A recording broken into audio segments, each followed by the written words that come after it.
Hey coders, this is TK from Localhost Coder, and today I'm going to start a brand new series on front-end web development.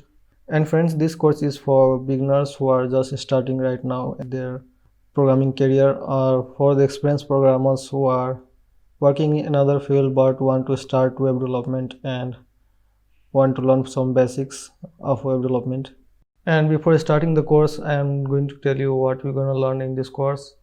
So friends, we are going to start with some basics of HTML and CSS, and we'll also learn some JavaScript, and we'll be learning these things while developing a beautiful static website using all the tools we'll be learning in this course. So let's start with www or World Wide Web. Friends, World Wide Web was invented in 1989 by Sir Tim Berners-Lee while he was working at the European Council of Nuclear Research or CERN. And friends, from that day, internet never looked back, and mega corporations like Facebook and Google became possible thing.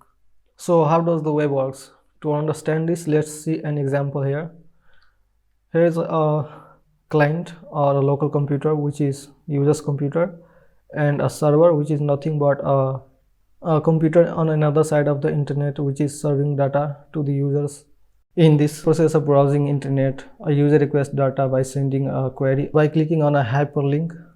After that, server processes that request, and after processing the request, server responds with the data that is called the HTML, and it is displayed on our screen as a website. But friends, this example is not correct because internet works on IP address, and no one remembers the IP address of hundreds of websites. So there is a obstacle coming because we can't send a request to an unknown IP which is strange to us. So here is a more accurate example of how web works.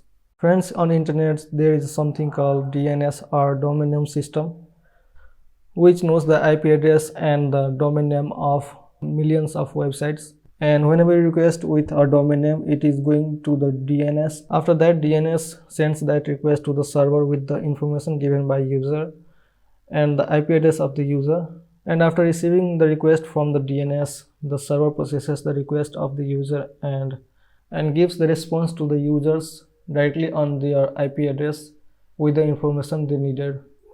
After that, our browser displays the information as a plain text HTML. In the case of media files, it is directly downloaded to our computer and displayed as it is streaming online. So thank you friends for watching the first video of our series Front-End Web Development for the Beginners by Localhost Coder.